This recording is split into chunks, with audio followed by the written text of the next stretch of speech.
trong nó phu lên đình xưa ô tô bằng thì tôi chỉ đi của trong thăng mi tổ xin chẳng ai của một cơ ai của ly của cỏ mi tu trong nhâm mi tổ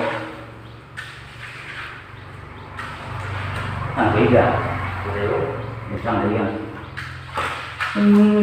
ô tơ chú lên gia đình xưa ô tô bằng thì tôi chỉ để phụ dù trong miền tổ xin cha chúng nó cứu một cơ một cơ tâm để cứu đi cứu cỏ đi lên trong miền tổ ra ra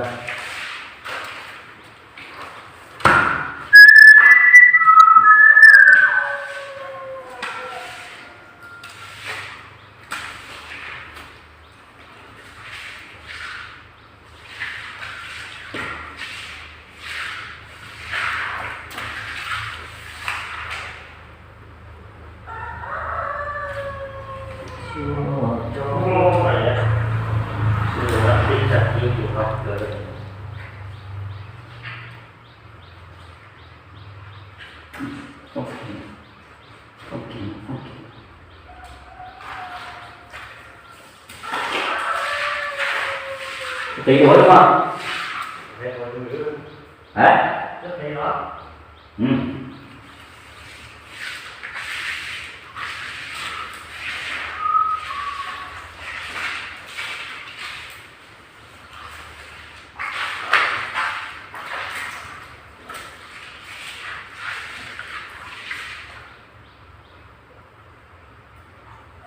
Nó tí rồi.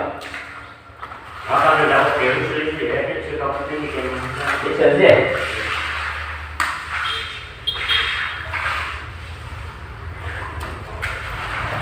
Một nhá.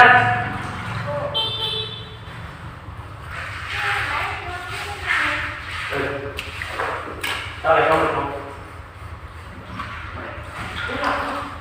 Đi lọ luôn.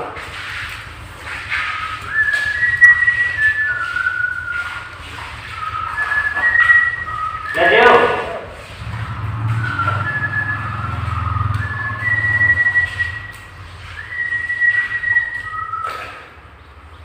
Này.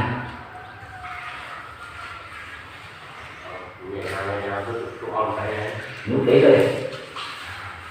Ngủ kỹ. Nhà mà nó xây. Nhà mà khi cả con ngủ đây. Theo nào? Ừ.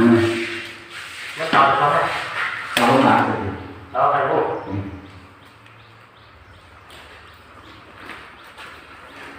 Mà cũng không thì ngủ kỹ.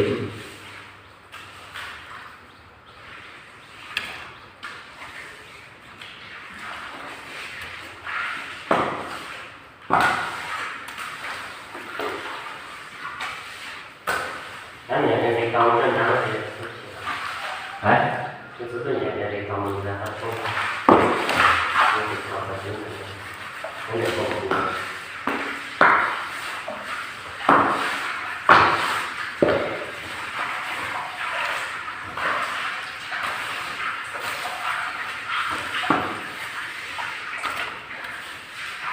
nó xuất hiện rất trang bị là này ý cái chuyện gì